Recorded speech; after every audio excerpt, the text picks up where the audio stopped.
The elbow connected with her face in front of 200 soldiers, and the sound it made, that flat, wet crack, cut through the entire training hangar like a gunshot. Maya Tran hit the mat. Blood appeared on her lip almost immediately, bright against the pale skin of her chin. Captain Roland Steele stood over her with his arms crossed, grinning at his recruits like he had just made a point. The recruits laughed. The assistant instructors laughed. Nobody moved to help her. They saw a nurse in blue scrubs, a civilian woman who had wandered into the wrong room. Not one of them knew what she had done before she ever picked up a medical chart, or what she was about to do to every single one of them. Before we go any further, if this is your kind of story, hit that subscribe button and follow along until the very end. Leave a like and drop a comment telling me what city or country you're watching from. I want to see exactly how far this story travels. Now let's go back to where it all began. The drive from Harlow General Hospital to Iron Gate Training Facility took 47 minutes on a good morning. This was not a good morning. Maya Tran had left the hospital at 5:45, still wearing yesterday's scrubs because she hadn't made it home the night before. A 7-hour trauma shift that bled into a post-op observation that bled into a patient crisis that nobody else on staff had the clearance or the competency to handle alone. She'd slept 2 hours on the break room couch, changed into a fresh set of navy scrubs from her locker, and eaten half a granola bar over the sink while reviewing the briefing document Captain Adrian Marsh had forwarded the previous afternoon. The document was 12 pages. She'd read it twice. Iron Gate was a specialized pre-deployment readiness facility attached to the 44th Combined Operations Battalion out of Fort Kessler.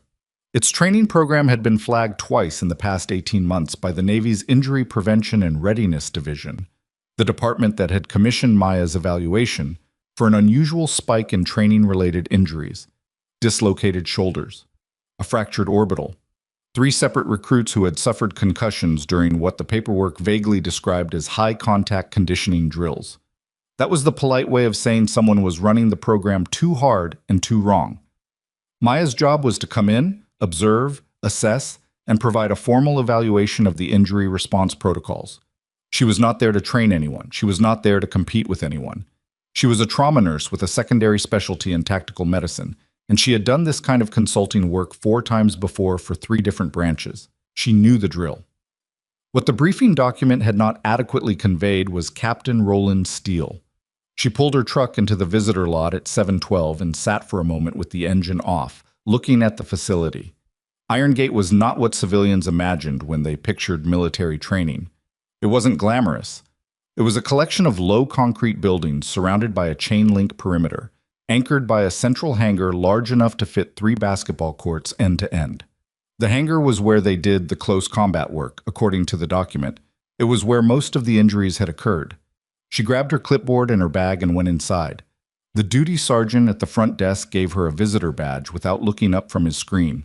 The corridor smelled like industrial cleaner and rubber, and the particular stale sweat odor of a building where physical exertion happened daily, and the ventilation hadn't been upgraded since the early 2000s. Maya had spent enough time in places like this that the smell didn't register anymore. She followed the signs toward the main hangar. She heard the session before she reached the door. The recruits were running drills. She could tell by the rhythm of it, the synchronized impact of feet on mats, the bark of commands that cut off and restarted with sharp precision. She pushed through the heavy door and stepped into the hangar. There were approximately 200 people in the room. Most of them were in the middle of a formation drill, a controlled sparring exercise, partners facing each other in rows, moving through a sequence of blocks and counter movements at command. Instructors walked the rows, calling corrections. At the far end of the hangar, on a raised platform, stood a man in his late 30s who had the particular kind of posture that came not from discipline, but from the constant expectation of being watched. Captain Roland Steele was broad across the shoulders and narrow in a way that looked deliberate, like he had spent considerable time crafting the silhouette. His hair was cut to exactly the right military length. His uniform was immaculate. He was talking to a younger instructor, a lieutenant named Garrett, according to the roster Maya had memorized, and whatever he was saying made Garrett laugh with the specific laugh of a subordinate who needed his superior to find him agreeable. Maya crossed the hangar floor toward the observation area marked on the facility map. She was halfway across when Steele noticed her. "Hold," he said, without raising his voice. The entire formation stopped. Maya kept walking. She wasn't part of his formation. "Nurse!" Steele said, louder this time. She stopped and turned. "Captain Steele, I'm Maya Tran from the Readiness Division. I sent the advance notice last week." "I know who you are." He came down from the platform with his hands behind his back, moving with the unhurried pace of someone who understood that everyone else in the room would wait for him. "You're early." "I'm on time. Your session starts at 0700. He glanced at the clock on the wall. It read 7:14. This session started at 0630. The briefing document listed 0700 as observation access. The briefing document was written by someone in an office who hasn't been on a training floor in 10 years. He stopped a few feet from her. Up close, he was taller than she'd estimated, a couple of inches over 6 feet, and he used the height the way certain men did, standing just close enough to make the differential register. "We start early here. You want to evaluate my program? You show up early." Maya wrote something on her clipboard. "Noted. I'll adjust tomorrow." "There won't need to be a tomorrow." He said it lightly, like it was obvious. "One day is plenty." "The evaluation protocol requires a minimum of 3 observation sessions across." "The evaluation protocol," Steele repeated, mimicking the phrase just slightly. Not enough to be overtly mocking, but enough that the recruits who were listening heard it. A few of them exchanged glances. "Right. Well, you'll have what you need by end of day. My program runs clean." He turned back toward the platform, which was a dismissal if she'd ever seen one, and for a moment Maya almost let it go. She had learned, a long time ago, how to choose her battles. But she had also learned how to read a room, and what she was reading now was a training environment where the person in charge had decided that optics were more important than protocol, which was exactly the kind of environment that generated fractured orbitals and concussions. "I'll need access to your injury incident logs," she said. "All of them, including the 3 flagged cases from the last reporting period." Steele paused without turning around. "Lieutenant Garrett will get you what you need." Garrett materialized at her elbow within seconds. He was younger than she'd expected from the roster, mid-20s, with the eager posture of someone who had recently discovered that proximity to authority was its own kind of currency. "Right this way, Miss Tran." "It's Nurse Tran," she said. Garrett smiled at that, and the smile said, "Sure, whatever you need." She spent the first hour in the observation area with the incident logs in her clipboard, watching the formation drill continue. Steele ran his sessions with genuine competence. She could acknowledge that without qualification. The recruits moved with discipline. The timing was clean. The instructors corrected technique with specificity. On a surface level, the program looked solid. But surface levels were not her job. What she was watching for was the gap between what the protocols required and what was actually happening in real time. She found the first one within 20 minutes. A recruit in the 3rd row was executing a takedown movement with his lead foot too far forward, putting lateral stress on his knee joint every time he completed the sequence. An instructor passed him 3 times without correction. In a single session, that might not matter. In 6 weeks of daily repetition, it was a torn ligament waiting to happen. She wrote it down. The second gap was subtler. During the transition between drills, she watched the way Steele signaled his instructors. Not the verbal commands, those were by the book, but the nonverbal ones. The slight tilt of his chin toward a particular recruit that meant push him harder. The way he would position himself near someone who was struggling, not to assist them, but to add the additional pressure of the commanding officer's attention. It wasn't abuse, technically, but it was a specific kind of psychological pressure that, applied consistently, created the conditions for recruits to push past their physical limits without reporting it, which explained the injury spike. At 9:15, the formation drill transitioned into what the schedule called adaptive combat response. Pairs of recruits moved through a more fluid, less choreographed version of the earlier exercise, responding to each other's movements rather than following a preset sequence. This was where training injuries most often occurred, and Maya moved closer to the floor to observe. It was during this session that she saw the recruit. He was in the back row, a young man of maybe 22, slightly shorter than the partner he was paired with the kind of intensity that sometimes looked like focus and sometimes looked like fear. Was compensating for something in his left shoulder. Maya caught it in the 3rd repetition, the way his left arm lagged slightly on the block, the way he absorbed impact differently on that side. He was injured. Not severely, likely a minor rotator cuff strain, but he was working through it without reporting it, which meant either he didn't know he should, or he did know and had decided not to. She crossed to the nearest instructor, a stocky sergeant named Rourke, according to the name tape, and said quietly, "The recruit in position B7. Watch his left shoulder on the block sequence." Rourke looked at her the way people sometimes looked at someone who had just said something obvious or something incomprehensible and hadn't decided yet which one it was. "What about him?" "He's compensating. There's likely strain in the rotator. He needs to be evaluated before he continues." Rourke looked across the floor toward the recruit, then back at Maya. "He passed his physical 2 weeks ago." Injuries happen during training. That's the entire reason the Readiness Division sends evaluators. Rourke said nothing for a moment. Then he said, "I'll mention it to Captain Steele." "Good," Maya said. "Thank you." She went back to the observation area and kept watching.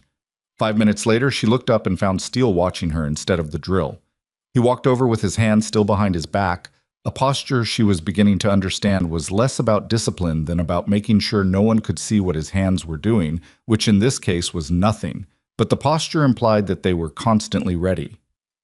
"You flagged one of my recruits." "I flagged a possible injury. It's a standard observation protocol. My instructors assess my recruits." "Your instructors," Maya said, keeping her voice even, "have passed 3 recruits with unreported injuries in the last 18 months, 2 of whom required surgical intervention." Something moved across Steele's face. Not anger exactly. He was too controlled for that. But the precursor to it, the internal adjustment that preceded a decision about how to respond. He looked at her for a long moment. "B7 is fine. I'd like a medical evaluation to confirm that." "You'd like," he repeated. The same slight mimicry as before. "You're here to observe, Nurse Tran, not to make calls on my recruits. The evaluation protocol gives me the authority to—" "You're not in a hospital." His voice was still level, but it had acquired an edge, a blade quality, thin and precise. "This is a combat readiness facility. The people in this room are training for deployment. They don't get pulled for sore shoulders." "They get pulled," Maya said, "before a sore shoulder becomes a surgical case that sidelines them for 6 months and costs the Navy a trained operator." The silence between them lasted about 4 seconds. Around them, the drills continued, but Maya was aware, in the specific way she'd learned to be aware of such things, that they were being watched by at least a dozen people who were pretending not to watch. "Garrett," Steele said, "get Nurse Tran some coffee. She looks tired." Garrett appeared at her elbow again, smiling his agreeable smile. "Right this way." Maya did not move. "I'm good, thank you." Steele walked away. She stayed on the floor for the rest of the session, writing her observations in the systematic shorthand she'd developed over years of this work. By 11:30, she had filled 6 pages. The recruit in B7 finished the session without being evaluated. When she checked the next morning, she found out he had reported to the medical unit after dinner with a shoulder that had worsened into something that would keep him off the training floor for 3 weeks. But that came later. What came first was lunch. The facility had a common mess hall that the instructors shared with senior recruits during the midday break. Maya had brought her own food, a habit from hospital work, where meal breaks were unreliable, and she sat at one end of a long table, reviewing her morning notes while the room filled around her. The noise was comfortable, familiar. She'd eaten in louder rooms. She became aware of Steele settling in at the opposite end of her table about 10 minutes into the break, along with Garrett and 2 other instructors whose names she hadn't caught yet. They were talking about something that had nothing to do with her. Then gradually, in the way these things happened, the conversation shifted. "The division sends an evaluator," one of the instructors was saying. Sergeant Rourke, she realized, looking up. "And they send a nurse." Low laughter from the others. "Not even a doctor," the other instructor added. He had a name tape that said calm. "A nurse." "To be fair," Garrett said, in the tone of someone not being fair at all, "trauma nurses see a lot of injuries." "Sure," Rourke said. "In hospitals." Maya kept her eyes on her notes. She had heard this conversation in various forms more times than she could count, in more rooms than she could name, and she had learned that engaging with it directly was rarely the most efficient use of anyone's time. She wrote a note about the knee compensation pattern in B7's row and turned to the next page. "Nurse Tran," Steele said. She looked up. He was leaning back in his chair, relaxed in a calculated way, his lunch in front of him barely touched. "How long have you been doing this kind of evaluation work?" "6 years," she said. "And before that?" "Nursing school, then the hospital." "That's a lot of hospital experience for a combat readiness evaluation." "The program is designed to minimize training injuries," Maya said. "That's primarily a medical function, not a tactical one." He tilted his head slightly. "So you've never had any tactical training yourself?" The pause before she answered was exactly 1 second. "I've had some." "First aid courses? That kind of thing?" "Something like that," she said, and looked back at her notes. The table was quiet for a moment. "We're running adaptive combat demonstrations this afternoon," Steele said. "You should watch from the floor, get a better feel for what real readiness looks like." "I was planning to," Maya said. The afternoon session began at 1:30. The hangar had been reconfigured during the lunch break. Mats rearranged into a wider central space, the observation benches pushed back. The demonstration format was different from the morning drills. Instructors would model correct technique, then pairs of recruits would replicate it under observation. It was, in theory, the highest visibility part of the evaluation window. In practice, it was a performance. Maya recognized that within the first 10 minutes. The demonstrations were cleaner than the morning drills, the corrections more on the book, the instructors more overtly attentive to every recruit who might be within camera range. Steele had adjusted his program for the audience. She kept writing. 40 minutes into the afternoon session, she moved to the edge of the mat to observe a close-range deflection sequence more clearly. A recruit was executing the movement incorrectly, dropping his guard too early on the release, leaving a window that, in a real engagement, would be the kind of mistake that got someone hurt.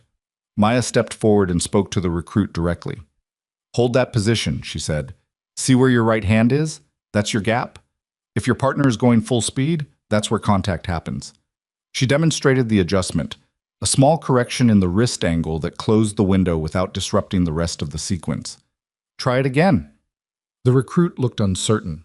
Not about the technique, she thought, but about whether he was allowed to listen to her. He glanced sideways. "She's right," a voice behind her said. She turned. One of the senior recruits, a young woman built like someone who had grown up outdoors and never stopped, was nodding at the correction. "I've been catching that gap all week." "Good eye," Maya said.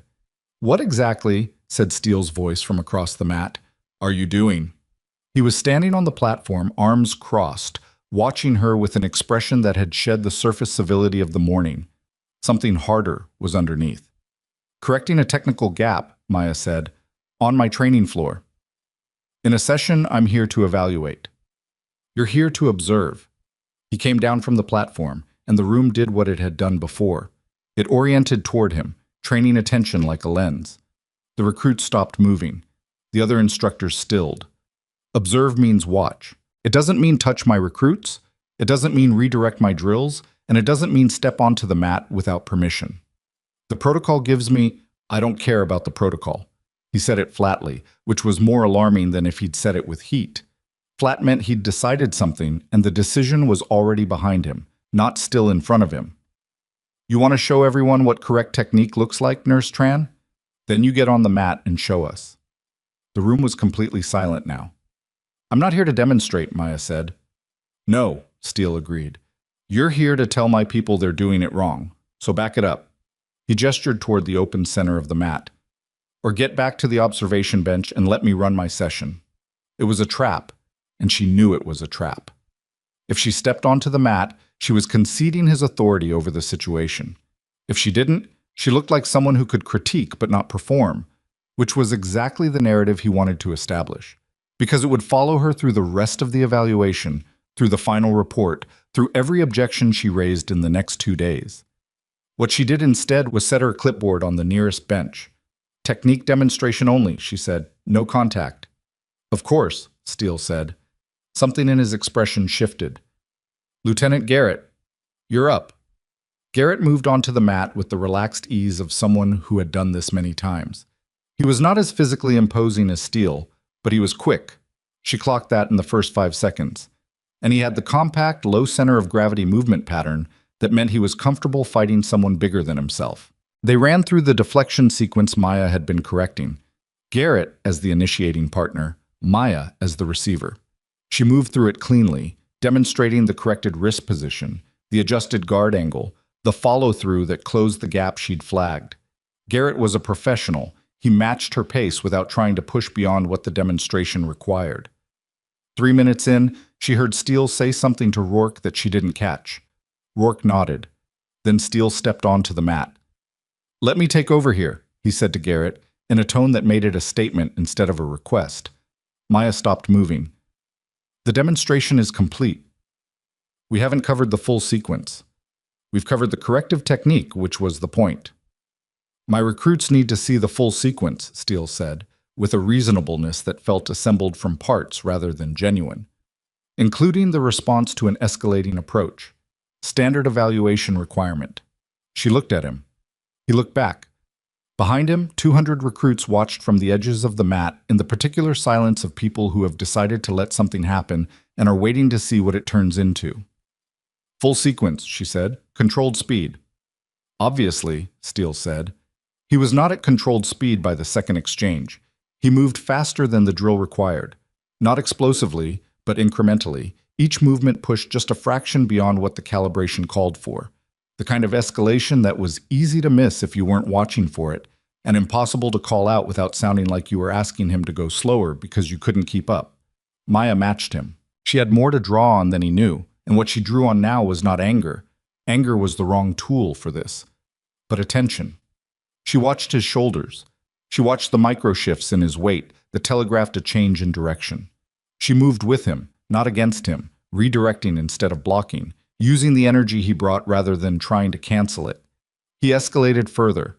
She was aware of the recruit's silence shifting, from waiting silence to a different kind, the kind where people weren't sure what they were watching anymore.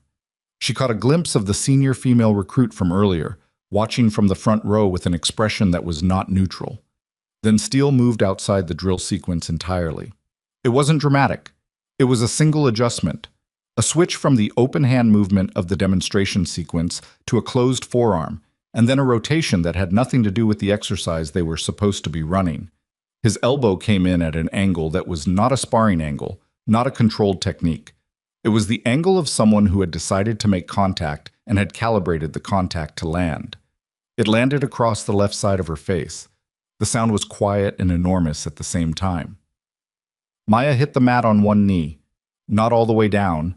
One knee, both hands, her vision blanked briefly, and then returned with the specific sharpness that adrenaline produced. She was aware of the blood on her lip before she felt the pain. The pain came a half-second later, a spreading heat across her cheekbone and jaw. The hanger was absolutely silent. She stayed on one knee for a moment that felt longer than it was. Her ears were ringing slightly. She ran her tongue across the inside of her mouth. No broken teeth, no split, and assessed the rest of it with the practiced efficiency of someone who had spent years triaging under pressure. Soft tissue damage. Nothing structural. She'd function. She looked up. Steele was standing over her with his arms crossed, not offering a hand, his face arranged in the particular expression of a man who had done something and was waiting to see what consequence, if any, it would produce.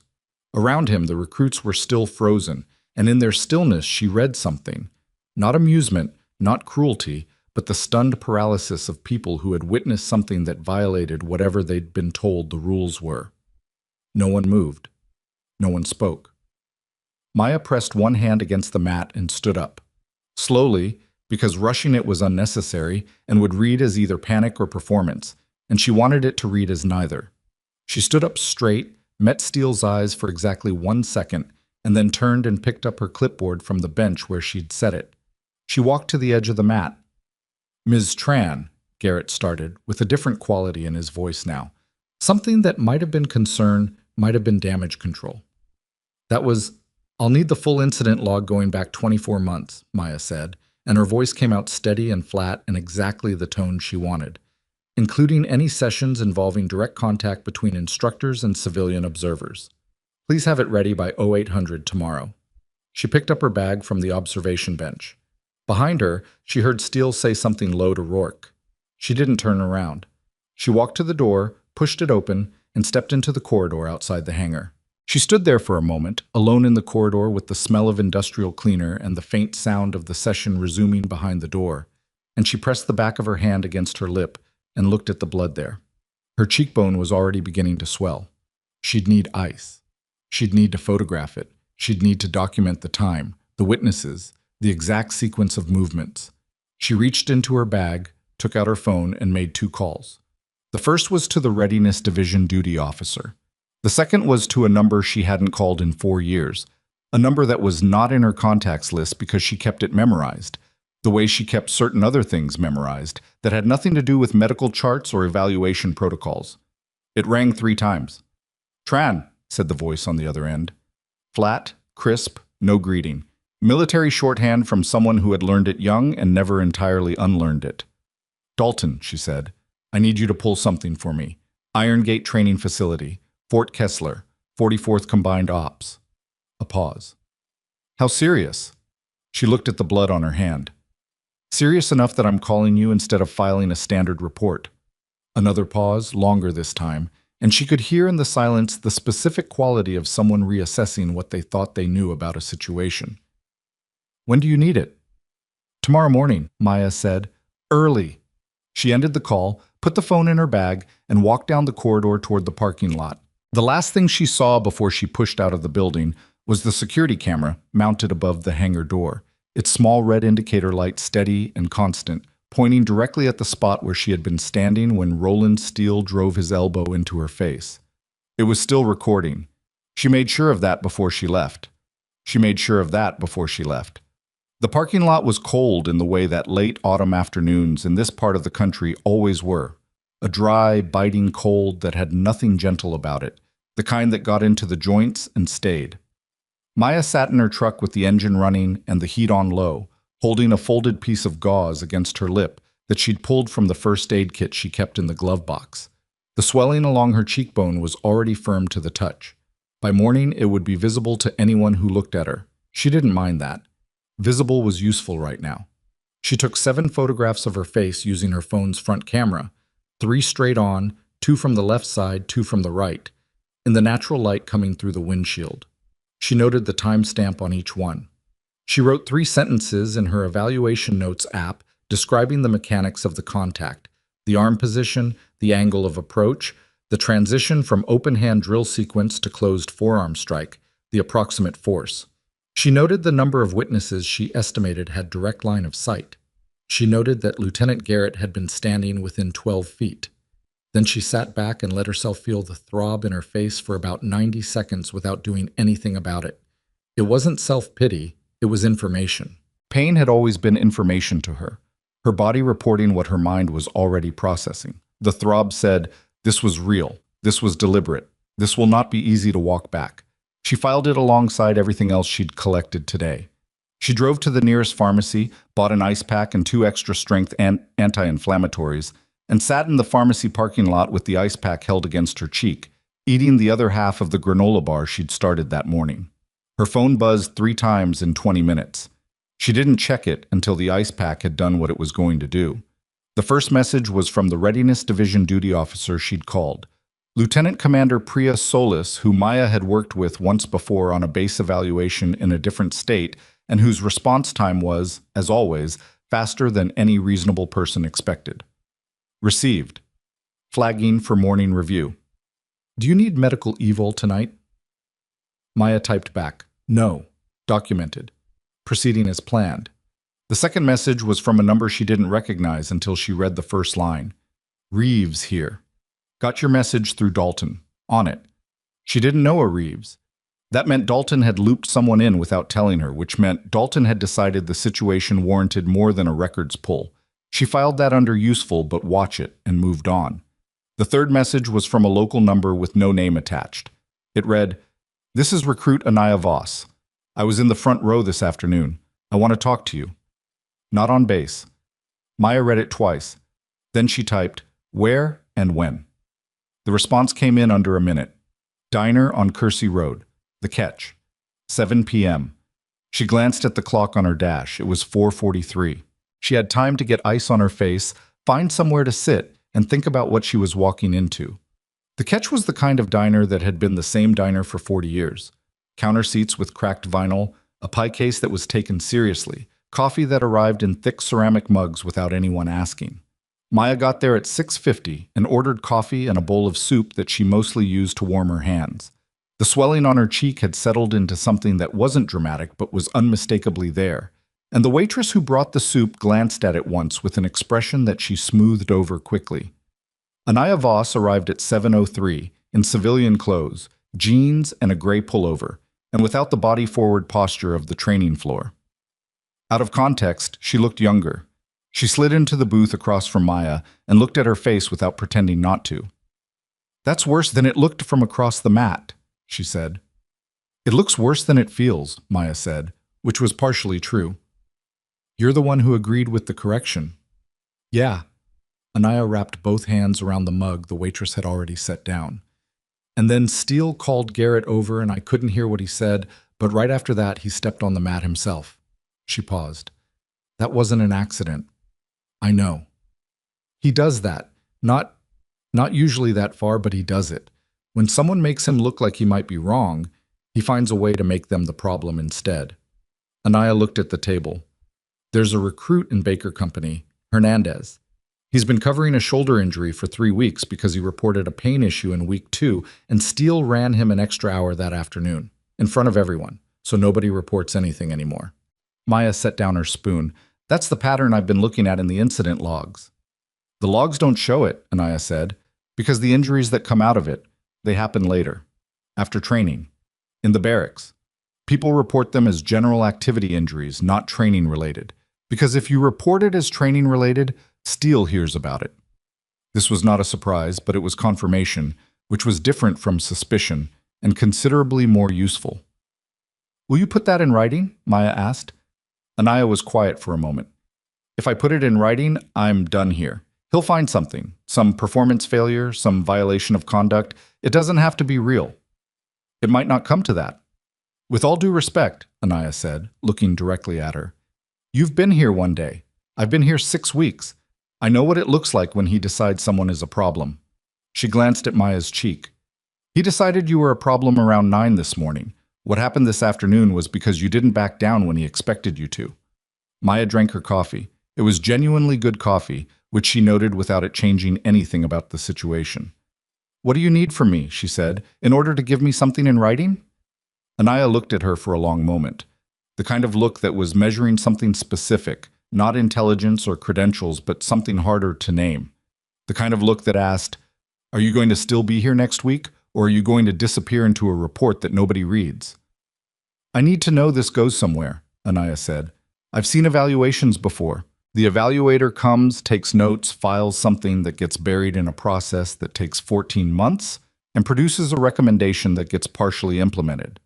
Hernandez is still going to be covering that shoulder while committees decide what to do about it." "I'm not running a committee process," Maya said. "What I file tomorrow morning triggers a mandatory 48-hour command review. That's a regulatory requirement, not a suggestion. Steele can't bury it." "Can he delay it?"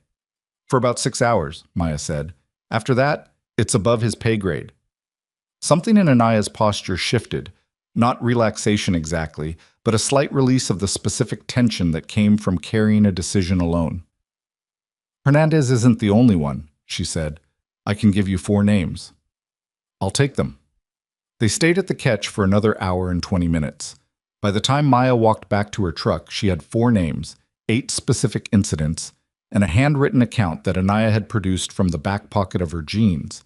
She'd written it before coming, Maya realized, which meant she'd been carrying it around all day, waiting to decide whether to hand it over. That kind of preparation, in someone 6 weeks into a demanding training program who was risking her position to provide it, told Maya something important about what this environment had made necessary. She drove to the motel where she'd booked a room the previous week, a clean, uninteresting place 3 miles from the base, and spent 2 hours at the small desk by the window, organizing everything she had into the format that the mandatory incident report required. She was precise and deliberate, and she cut every word that wasn't necessary, because the reports that got acted on were not the ones that expressed outrage, but the ones that were impossible to argue with. She uploaded the photographs. She attached Anaya's handwritten statement, scanned through her phone camera. She listed the witnesses by position, not name, because she only had names for a few of them. and estimated the total number with direct sight lines. She filed the report at 11:47 p.m. She set her alarm for 5:30, took another anti-inflammatory, and lay down on top of the motel bedspread without taking her boots off. She was asleep in 4 minutes. She woke to her alarm and to 2 missed calls from a number with a Fort Kessler exchange, both from before 6 a.m. She made coffee in the room's drip machine, which produced something that technically qualified as coffee, and called back. The person who answered identified themselves as Sergeant Major Delane Houck, Office of the 44th Combined Operations Battalion Commander. The tone was professional and carefully neutral in the way that meant the information being conveyed was not neutral at all. Nurse Tran, the battalion commander has been briefed on last night's incident report. There will be a meeting at 0800 in the command building, room 114. Your attendance is requested. Requested or required? Maya asked. A very brief pause. Required, ma'am. She thanked him, ended the call, and stood in the bathroom looking at her face in the mirror. The swelling had done what swelling did overnight, set and darkened, the bruising now clearly visible along the cheekbone, blue-purple at the center shading out to yellow at the edges. It looked exactly like what it was. She photographed it again with the same phone, same lighting, and noted the timestamp. Then she got dressed and drove to base. The command building was a different structure from the training hangar, quieter, carpeted in the administrative hallways, the kind of military building that was designed to signal that decisions happened here rather than drills. Room 114 was a mid-sized conference room with a rectangular table and 10 chairs, half of which were already occupied when Maya arrived at 7:52. She recognized Steele immediately. He was in full uniform, sitting with the specific posture of a man who had spent the night deciding that what had happened was defensible and had arrived at a version of events he could live with. Garrett was beside him. 2 officers Maya didn't recognize were across the table, a lieutenant colonel and a full colonel, according to their insignia, both from outside the facility, both with the expression of people who had been pulled into this before they wanted to be and were reserving judgment. At the head of the table sat a woman who introduced herself as Commander Bet Harlan, Battalion Commander, 44th Combined Ops. She was in her early 50s, with close-cropped gray hair and the face of someone who had developed patience as a professional skill rather than a natural one. She looked at Maya's bruise for exactly 1 second before she looked at the folder in front of her. "Nurse Tran," she said, "thank you for coming. I understand you filed an incident report last night." At 23:47, yes. I've read it. Harlan glanced once at Steele, brief, unreadable, and then back to Maya. Captain Steele has provided his account of this afternoon's events. He indicates the contact during the demonstration was accidental, an error in calibration during a joint exercise. It wasn't, Maya said. I understand that's your account of it. My account includes 7 photographs, time-stamped beginning at approximately 16:55, and a written statement from a witness with direct line of sight at a distance of approximately 11 feet. Something moved through the room, not surprise, but the particular tension that accompanied the moment when people realized a situation had more documentation than they'd been told. Garrett's expression changed slightly. Steele's did not change at all, which told her he had already factored in the possibility of witness statements and had decided it didn't matter, which told her something about what he thought the witness statement contained, which was probably an approximation that wasn't as specific as what Anaya had actually given her. The witness, Harlan said carefully. Is that someone on base? I'm not going to identify them in this setting, Maya said. Harlan nodded once. Nurse Tran, I want to be direct with you. The incident you've described, if it occurred as you've documented, is a serious matter. We take it seriously. However, there is also a process for how these things are handled, and that process takes time. I'm aware of the process, Maya said. I'm also aware that the mandatory review triggered by the report I filed requires a response within 48 hours, and that while that review is ongoing, the officer in question is not supposed to be running contact drills with civilian observers. She looked at Steele for the first time since sitting down, which means Captain Steele shouldn't be running today's session. Steele spoke for the first time. I'm the program director. The program doesn't run without 32 recruits are scheduled for contact work today, Maya said, not raising her voice, not looking away from him. Given the pattern documented in the incident logs, which are also attached to my report, I'm requesting that those sessions be supervised by an independent instructor until the review is complete. That's not your call to make, Steele said. No, Maya agreed. It's Commander Harlan's. She looked at Harlan, and I believe it's the correct one. The room was very quiet. Harlan looked at the folder in front of her. She looked at Steele. She looked at the two officers across the table, neither of whom said anything, which was its own kind of answer. Then she said, to no one in particular, let's take 10 minutes. Maya stood, took her bag, and stepped into the corridor. She stood in the hallway for those 10 minutes and looked at the bulletin board across from room 114, which had unit rosters and base event schedules and a printout about a charity run that had happened 6 weeks ago, still pinned in the corner. She was aware that her hands were entirely steady, which wasn't always the case after confrontations. She noticed that she was also tired in a specific way, not the surface-level tired of a short night, but the deeper tired that came from holding a lot of things in precisely the right positions for a long time without putting any of them down. She was still standing there when the door to 114 opened and Garrett came out. He didn't say anything immediately. He stood in the corridor and looked at her with an expression that had dropped the agreeable quality she'd noticed yesterday. What was underneath it was harder to read. Not hostility, but something more complicated. He didn't mean for it to land like that, Garrett said. Maya looked at him. I'm not saying it was okay, Garrett added quickly. I'm saying I don't think he thought it through. He gets momentum on the mat, and sometimes he stopped. I'm not helping him right now. I've been there. In sessions. You learn to move faster. He doesn't always recalibrate for who he's paired with. Lieutenant, Maya said, the documentation I have includes the sequence of movements in the exchange. It's very clear that the technique that produced contact was not part of the demonstration sequence we had agreed to run. Garrett was quiet for a moment. So the question isn't whether it was intentional, Maya said. The question is whether you were watching closely enough to know it. His jaw tightened slightly. He looked at the bulletin board. He looked back at her. What happens now? That depends on the next 10 minutes, she said. The door opened again, and Hauk, the sergeant major, leaned out. Nurse Tran, they're ready. She went back in. Harlan was standing now rather than sitting, which changed the energy in the room. Nurse Tran, effective immediately, Captain Steele will be removed from contact instruction pending review of the incident you've filed. Sergeant Rourke will supervise today's contact sessions under my direct oversight. The 48-hour review will proceed as the regulation requires. Maya nodded. Captain Steele, Harlan continued, and there was something in her voice that had not been there before. Not quite anger, but the controlled older sibling of it, will remain on base and available for questioning. Steele said nothing. His expression was unchanged. The thing Maya was watching for, and found, was in his hands, which were flat on the table in front of him with the specific deliberateness of someone who was controlling what his hands wanted to do. Thank you, Commander, Maya said.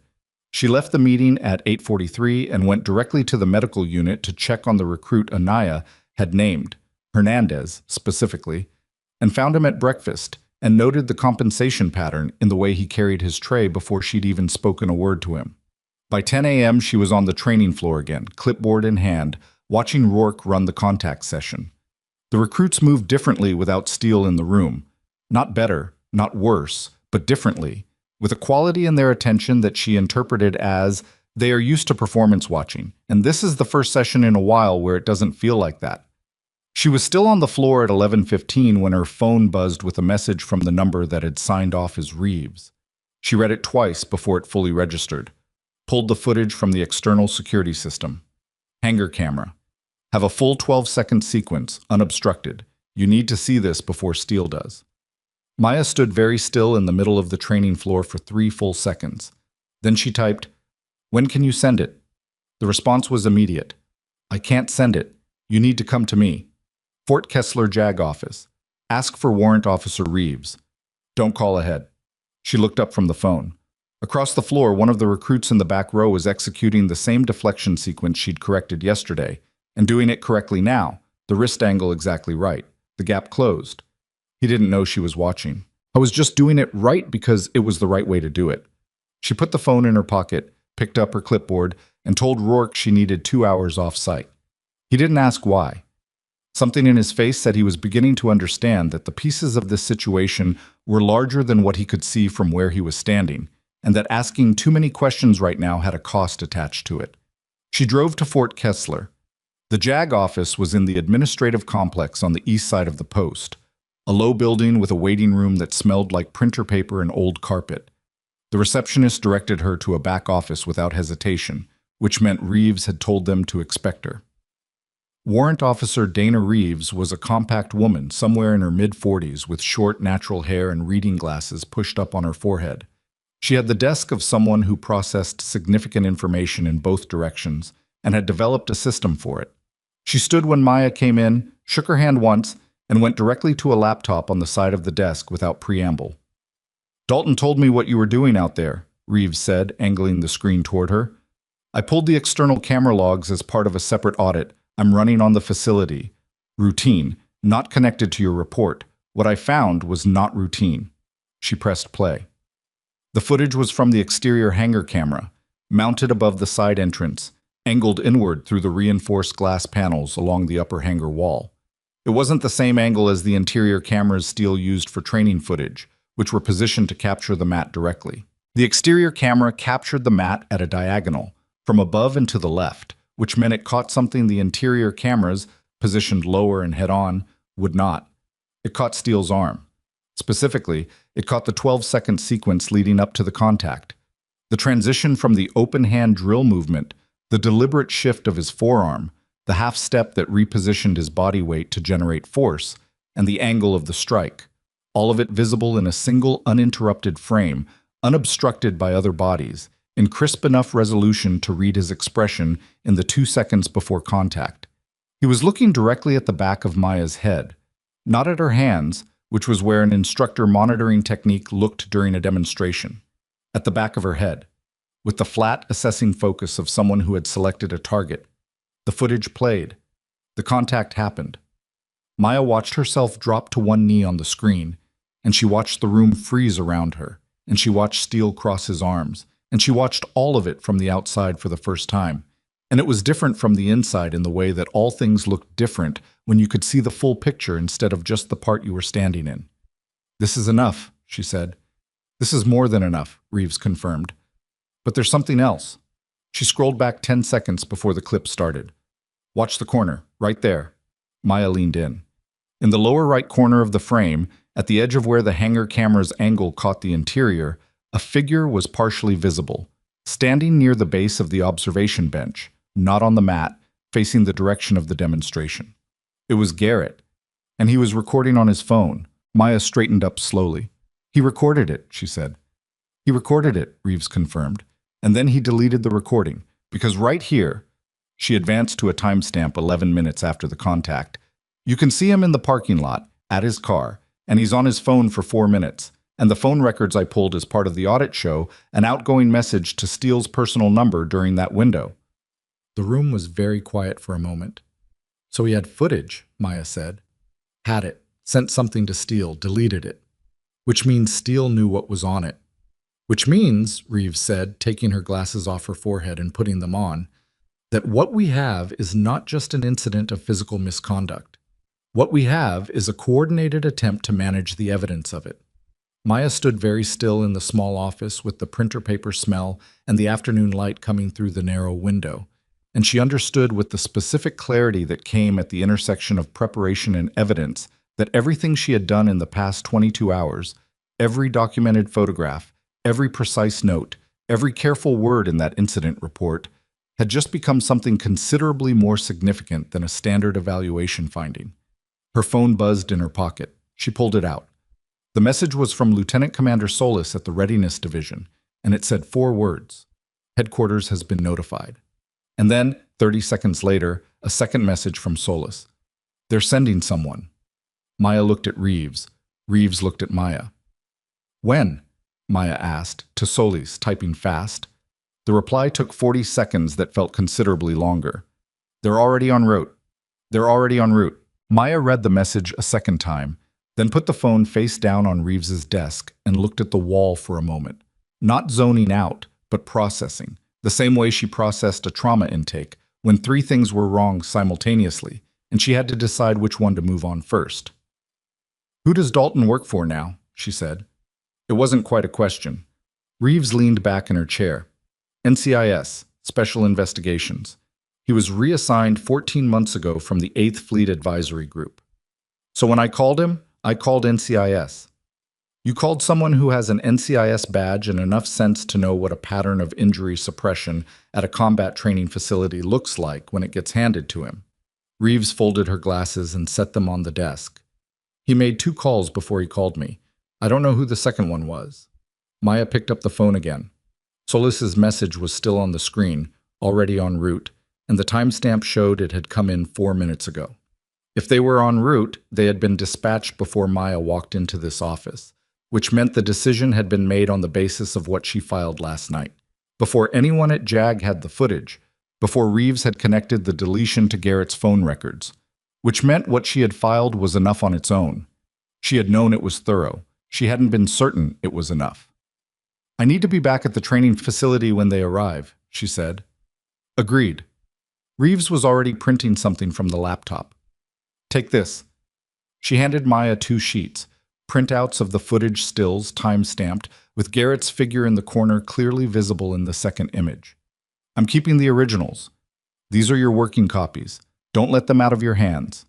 Maya folded them and put them in the interior pocket of her bag. "How long before Steele knows something is coming?" "He may already know." Reeves said it without softening it. "The battalion CO had to be briefed when your report triggered the mandatory review. Harlan's clean. I've worked with her, she runs straight. But there are 4 other people in that building who were in the 8 a.m. meeting, and any one of them might have made a call." "Garrett," Maya said. "Garrett's the obvious one, but Steele has been at this facility for 3 years. He knows people. He's built the kind of relationships that produce phone calls when situations start moving." Maya thought about the 4 minutes in the parking lot, the message to Steele's personal number, the deleted recording. "How quickly can you get Garrett's device flagged?" "It's already flagged. The deletion is logged. What was in the recording? We can recover fragments from the metadata, maybe a partial frame reconstruction, but the content itself is gone." Reeves stood. "What we have from the exterior camera is better anyway. His recording would have been handheld from the floor. Ours is fixed, elevated, clean." "Right." Maya picked up her bag. "One more thing. The 4 recruits Anaya named, Hernandez and the others. If this escalates today, I don't want them pulled into it in a way that damages their evaluation standing." Reeves looked at her steadily. "That's not your call to protect." "I know, but I'm flagging it anyway." "Flagged," Reeves said, with a small nod that meant she'd actually heard it. Maya left the JAG office at 11:52 and drove back toward Iron Gate, and the whole drive she kept the radio off and thought about sequence. Sequence mattered in trauma, the same way it mattered in everything else. The order of events determined what was possible and what wasn't. Right now the sequence was report filed, footage secured, NCIS en route, Steele removed from contact instruction but still on base, Garrett still operational, the 48-hour review clock running. She needed to be on site when the arriving team made contact, because arriving teams that encountered a situation without the person who initiated it tended to assemble their own version of events from whoever was present, and whoever was present would be Steele's people. She pulled into the Iron Gate lot at 12:21 and went directly to the training floor. The midday session was running under Rourke's supervision, quieter than yesterday's, the recruits moving through a conditioning sequence that didn't involve contact. Rourke saw her come in and crossed to her immediately, which was a different response than she'd gotten from him 24 hours ago. "Steele went off base an hour ago," he said, before she could ask. She stopped. "He was supposed to be available for questioning. Commander Harlan has been trying to reach him for 40 minutes. His personal vehicle is gone from the lot." Rourke kept his voice low. "Garrett also left, about 20 minutes after Steele." Maya looked at the training floor. The recruits were moving through their sequence, unaware. "Do you know where they went?" "No." Rourke hesitated. "But I know Steele has a storage unit off Route 9. He's mentioned it. He keeps equipment there, he says." "What kind of equipment?" "Training gear, mostly. He also keeps... There are documents. Program records he maintains files." Rourke was looking at the floor as he said this, not at her. "I've seen him take folders there. after incident reports. The specific cold that Maya felt was not temperature. It was the cold of understanding what this meant.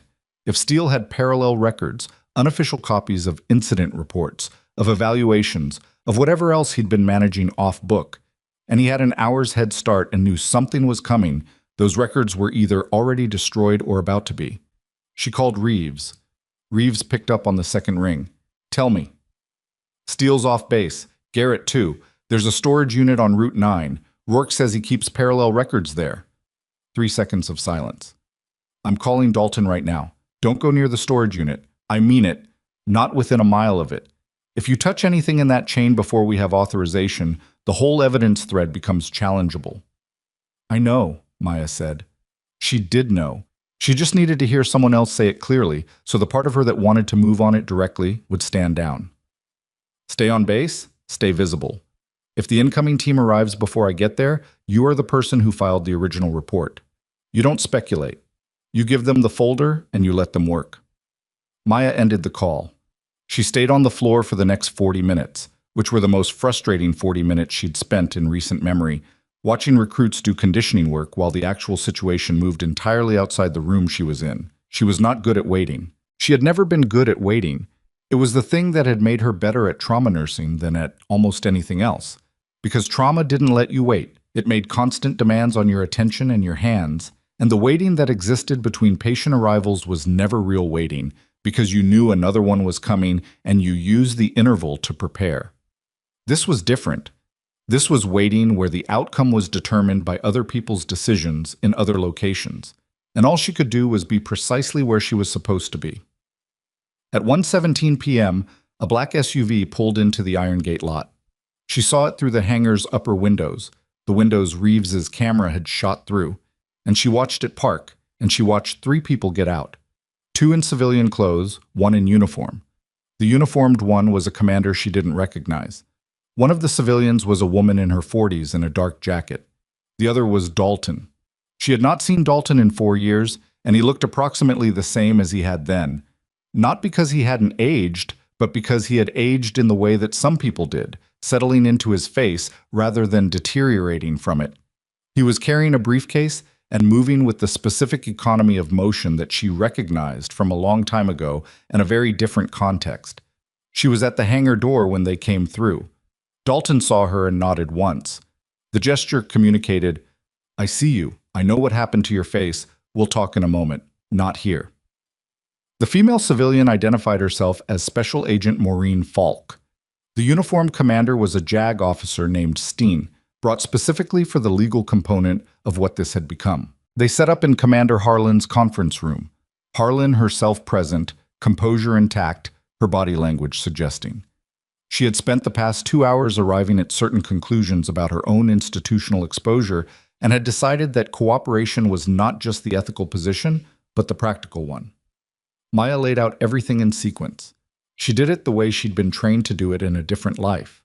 Clean, factual, no qualifiers on things that didn't need qualifiers, no certainty on things that were still inferential. She showed them the photographs. She gave them Anaya's written statement, the original handwritten one. She walked them through the mechanics of the strike as she'd documented them. She referenced the footage without describing it because they needed to see it in situ from Reeves and not through her summary of it. Falk listened without writing anything for the first 10 minutes. Then she started writing and didn't stop. When Maya finished, Dalton said, "The storage unit. Rourke mentioned it. I didn't go near it." "Good." He looked at Falk. "We need an authorization in the next 30 minutes. "Working on it," Falk said, already on her phone. Commander Steele spread 4 documents across the table. The incident logs from the past 24 months that Maya had already reviewed, plus 2 additional reports she hadn't seen, both from a period before the Readiness Division's formal review process had flagged the facility. They were internal reports. They had been filed and archived without triggering any external notification, which under the applicable regulations meant they had been filed incorrectly. Specifically, filed in a category that didn't generate the automated flag that should have brought them to outside attention 18 months ago. "Who categorized them?" Maya said, looking at the paperwork. Staten tapped the bottom of the second document. The routing code was Garrett's. The room absorbed that for a moment. Garrett was doing the administrative filing on injury incidents, Harlan said. It wasn't a question. It was someone understanding out loud that a thing they had been overseeing had not been what they thought it was. For the past 14 months, Staten confirmed, he had routing authority as assistant instructor. It's a standard administrative delegation. He used it to bury 2 incidents, Maya said. He used it to categorize 2 incidents incorrectly, Staten said, which was the legal way to say what Maya had said and meant the same thing. Her phone buzzed. A message from Rourke. Steele's back on base, came through the east gate, alone. She showed the message to Dalton. He read it, put the phone back on the table, and said to Falk, "We need to move on the interview now, before he has time to talk to anyone." "Authorization's not in yet," Falk said. "I don't need authorization to interview him," Dalton said. "I need authorization for the storage unit. He's here, he's a subject, and right now he doesn't know what we have." He was already standing. "You stay here," he said to Maya. Not unkindly, but absolutely. She stayed. She sat in Commander Harlan's conference room with Stain and Harlan, and she listened to the building around her. Footsteps in the corridor, a radio somewhere, the particular acoustic quality of a place where something was happening that most of the people in it didn't know about yet. Harlan poured 2 cups of coffee from a carafe on the credenza and put one in front of Maya without asking if she wanted it. Maya drank it. "How long have you been doing evaluation work?" Harlan asked. She wasn't making conversation. She was doing what people in command positions did when they were in a situation they hadn't fully anticipated, building context, trying to understand what variables they hadn't accounted for. 6 years, Maya said. "And before that?" Maya looked at her. "Medical." Harlan nodded slowly, which was either accepting the answer or deciding not to push it. "When Steele's program was flagged by the division, I reviewed it myself. The numbers weren't alarming on the surface. The injury rate was elevated, but not dramatically, not outside the range for high-intensity programs. The injury rate that was correctly categorized wasn't dramatically elevated, Maya said. The incidents that were miscategorized by Garrett weren't in the numbers you reviewed." Harlan set down her coffee cup.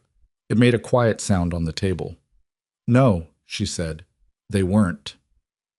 The authorization for the storage unit came through at 2:44 p.m. Falk texted the confirmation to Dalton, and Maya saw it come through on Falk's phone screen because Falk had left it on the table when she stepped out to take a call. The text read, "Unit 47, Route 9, go." At 3:03, Dalton came back into the conference room. He sat down, organized something in his folder, and said without preamble, "Steele's claiming the contact was a training error. He's calm. He's prepared." He looked at Maya. "He's going to maintain that position until we have something specific enough to make it untenable." "The footage is specific enough," Maya said. "The footage is strong, but he has 17 years in service, a strong performance record, and a story. People with that combination are harder to move than you'd expect." He paused. "He also said something about you." "What did he say?" Dalton looked at her for a moment in a way that meant he was deciding how much to put in the room with Harlan present. "He said he has information about your background that contradicts your current professional position and raises questions about why the division assigned you to this evaluation specifically." The room was quiet. "What does that mean?" Harlan said. Maya didn't answer immediately. She looked at Dalton, and Dalton looked back at her with an expression that was professionally opaque, but had something underneath it. The particular look of someone who knows more than they're showing and is deciding how the next 60 seconds should go. "It means," Maya said carefully, "that he did a background search on me at some point in the past 24 hours and found something he thinks he can use." "Can he?" Harlan asked. Before Maya could answer, Falk came back into the room. She was moving differently than she had before, with a focused precision that read as, "Something significant just happened, and I am managing my reaction to it." She set her phone on the table, face up, and pushed it toward Dalton. He looked at the screen. "They found the storage unit," Falk said. "It had been accessed this morning, within the past 4 hours." She looked at Maya. "The files were gone, but they found something else." "What?" Dalton said. "There was a laptop, a personal one, not military issue. Steele must have forgotten it, or decided it wasn't worth the risk to take it out." Falk sat down. "It hadn't been wiped. It had been partially wiped. Factory reset started but not completed. The tech team is working it now, but they already recovered a folder. What was in the folder? Maya said. Falk looked at her directly. Personnel files. Not official ones. Personal dossiers. On 9 people. 3 of them are former recruits who filed complaints against Steele in the past 4 years. 3 of them are instructors he's worked with. And 3 of them, she paused. 3 of them are civilian evaluators who were assigned to this facility or related programs in the past 2 years. The silence in the room had a different quality now. He was tracking the evaluators, Harlan said slowly. He was building files on them, Falk said, looking for leverage, reasons to discredit them if they produced findings he didn't like. Maya felt the pieces arranged themselves in a way that was colder and more deliberate than what she'd been accounting for.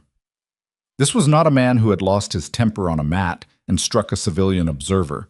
This was a man who had a system, a practiced, organized system for managing threats to his authority, and she had walked into it 6 hours after arriving at his facility. Is my name in the folder? Maya said. Falk looked at her. Yes.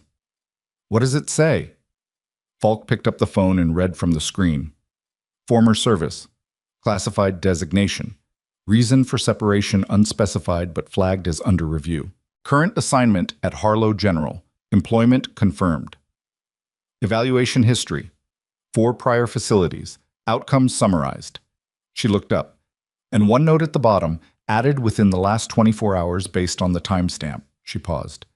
It just says, she won't back down. The room was completely silent. Outside the conference room window, Maya could hear, distantly, the sound of the afternoon training session running in the hangar. Boots on mats, the rhythmic pattern of bodies moving through drills, the noise of a program continuing because programs continued, because 200 recruits had to be somewhere, and today was a training day regardless of what was happening in the building next door. Dalton leaned forward. Maya, the classified designation he found, is that a problem? She had been waiting for the question. She had known it was coming since Falk said former service, because Dalton would recognize what that meant in the context of a nurse at a civilian trauma hospital, and he would recognize that the gap between those two things was the thing Steele had found and was planning to leverage. My service record has a classification level that requires specific clearance to access, she said. Whatever he pulled, he didn't pull it through official channels. He either accessed something he wasn't cleared for, or someone with clearance pulled it for him. Either of which, Staten said, who had been quiet for the past 20 minutes, is its own federal violation. Either of which, Dalton confirmed.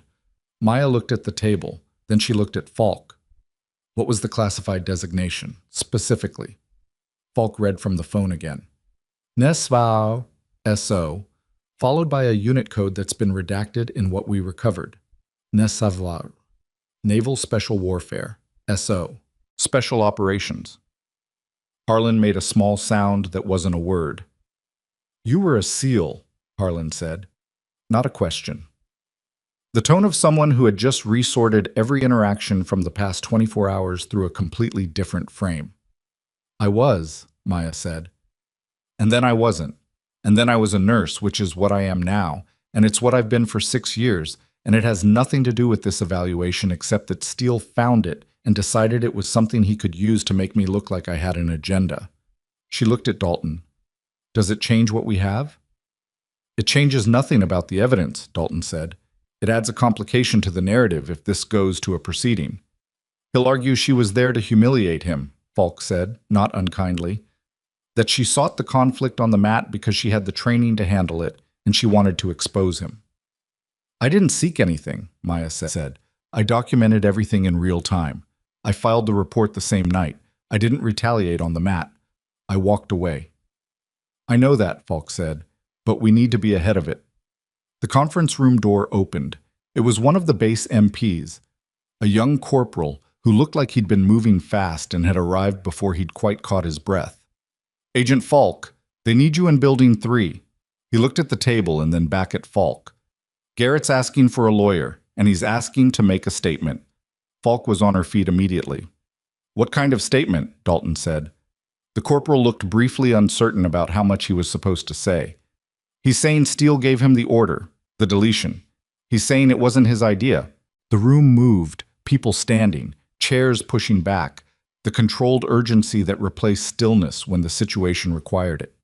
Maya stood with the rest of them and felt the particular sensation she'd learned to recognize over years in trauma bays and in places before that. The moment when the variables that had been chaotic and uncertain began to resolve into something with edges, something you could see the shape of. Garrett was turning, which meant Steele was about to be standing in front of everything he'd spent 3 years building a system to avoid, with nothing between him and it except a story that the footage had already made untenable. Maya moved toward the door with the others, and Dalton put a hand briefly on her arm, not stopping her, just marking the moment, and said quietly, "You should be there when he talks." She nodded. They moved into the corridor toward Building 3, and that was when Maya's phone buzzed for the 4th time in 20 minutes, and she looked at the screen, and the number was one she didn't recognize, and the message was 3 words that rearranged the remaining pieces of the afternoon into something she had not fully planned for. "He has Anaya. He has Anaya." Maya stopped walking. The corridor kept moving around her. Dalton ahead, Falk already through the door to Building 3, Staten with his folder, the MP Corporal, all of it continuing in the direction of Garrett's statement, and Maya stood still in the middle of it and read the message again. 3 words. Unknown number, nothing else. She typed back fast. "Who is this? Where?" The response took 11 seconds, which was long enough that she'd started moving again, away from Building 3, back toward the training floor exit. "Recruit Martinez, Delta Company. She went to meet someone. An hour ago. She hasn't come back and she's not answering. Anaya Voss, who had met Maya at the Ketch Diner the night before and handed over a handwritten statement she'd been carrying in her pocket all day. Who had given Maya 4 names and 8 incidents and who would have been visible, at least to anyone watching the right camera, leaving the training facility in civilian clothes around 6:40 p.m. Who had, according to an unsigned note in Steele's personal dossier folder, been flagged along with Maya sometime in the past 24 hours. She called Dalton. He picked up immediately. "What?" "Anaya Voss may be with Steele. I got a message from a third party, a recruit named Martinez in Delta Company. Voss left base about an hour ago to meet someone and hasn't been reachable since." 2 seconds of silence. Steele left base before we knew about the storage unit. He came back through the east gate alone. "But Garrett left after Steele," Maya said, "and came back separately. We have Garrett. Garrett doesn't know where Steele is right now. He came in here to make a statement, which means he already made a decision to separate himself from Steele before this afternoon. He may not know where Steele went after coming back on base." She pushed through the exit door into the afternoon cold. If Steele knows his position is collapsing, and he knows, because he's been running this operation for 3 years, and he understands when the ground shifts, he's not going to sit in his office and wait for someone to knock. He's still technically on base. "Is he?" Maya said. "Has anyone physically confirmed that in the last 40 minutes? A pause. Then away from the phone, Dalton's voice to someone else. "Get eyes on Steele. Right now. Every exit, every vehicle." She was already moving across the lot toward her truck. "Maya." Dalton's voice came back directly. "Do not. I'm not going anywhere. I'm getting something from my truck." Which was partially true. She was getting the first aid kit from the glove box, and she was getting the notebook where she'd been keeping handwritten observations as a redundant backup to her phone notes, and she was assessing, from the truck, what the parking lot layout told her about vehicle movement in the past hour. Steele's vehicle, a dark blue pickup that Rourke had described, was not visible from where she was standing. She told Dalton this. "He may have parked elsewhere on post," Dalton said, but she could hear in his voice that he was already discounting his own suggestion. "Who on this base knows the facility well enough to know which cameras have blind spots?" she said. "Steele does, and anyone he's told." She stood by her truck and looked at the perimeter fence line, the camera placement, the coverage gaps that anyone who had spent 3 years at this facility would have cataloged without even trying. The east gate, where Steele had come back through, was at the far end of the lot, opposite the main entrance, and it opened onto a service road that ran along the back edge of the training facility property. The service road was used for equipment delivery. It had 1 camera at the gate itself, and no coverage between the gate and the access road that connected to Route 9. Route 9, where the storage unit was, where the files were already gone. "The service road," Maya said. "What about it?" If he used it to come back on base, he can use it to leave. And from the East Gate to Route 9 is less than a mile. She heard Dalton relay this. She heard a burst of radio communication in the background. She heard something that might have been running feet. Then Dalton came back. Eastgate camera shows Steele's vehicle exiting 7 minutes ago. Maya had been moving before he finished the sentence, not running. Running across a military base lot attracted a different kind of attention, but walking with the specific pace that covered ground faster than it appeared to. She got into her truck, started it, and said into the phone, "I need you to tell me which direction Martinez said Voss went when she left." "I don't know that." "Ask Martinez." Now, Dalton, if Steele has her in a vehicle heading toward Route 9, she has minutes before whatever he thinks he's doing with her becomes something she can't undo. She's a recruit. He's not going to... He built a dossier on 9 people, Maya said. He deleted evidence. He categorized injury reports incorrectly for 14 months. He struck a civilian observer during a recorded demonstration. He is not managing this situation rationally anymore. He's managing it like someone who has just realized the floor is gone and is reaching for anything solid. Silence. Then Falk's voice came on. She'd taken the phone from Dalton or was on a separate call patched in. "Martinez says Voss left through the south side of the rec building. Said she was going to meet a contact off base. Didn't say who." South side of the rec building led to the service road. Maya was already at the lot exit. "I'm following the service road toward Route 9, she said. "Maya, you're a civilian. I know what I am. I'm also the only person currently moving in the right direction." She turned onto the service road, which was unpaved and narrow, and ran through a stretch of scrub brush between the facility perimeter and the main road. "Get someone behind me, please, but get them moving." She heard Dalton say something to someone that she didn't catch. Then, "There's a unit 6 minutes out. Don't stop the vehicle if you find it. Don't approach. Just tell me where you are." "I know," she said. The service road was empty. She drove it at speed, the truck handling the unpaved surface with the flatness of a vehicle that had done worse roads in worse conditions. And she watched the sides of the road and the horizon ahead, and she thought about sequence again because sequence was what she had. And right now it was telling her that Steele had left 7 minutes ago. The service road was approximately 3/4 of a mile, and if Anaya had left the rec building in the same window, she was looking at less than 10 minutes of Steele's head start in a vehicle that was larger and faster than her truck. She came out of the service road onto Route 9 and stopped. Left was toward the storage unit, a 1/4 mile, visible from here, the corrugated metal structure behind a chain-link gate that was currently flanked by 2 civilian vehicles she didn't recognize. Reeves's people. The unit was already being worked. Right was open road. She went right and pushed the truck to 80, watching the shoulder, watching the gaps in the tree line, watching for a dark blue pickup pulled off anywhere between here and the next visible crossroad. She found it 1.5 miles out, pulled halfway into a gravel turnout behind a stand of cedars that mostly obscured it from the road. Dark blue. Fort Kessler post sticker on the rear bumper. She drove past it without slowing and called Dalton.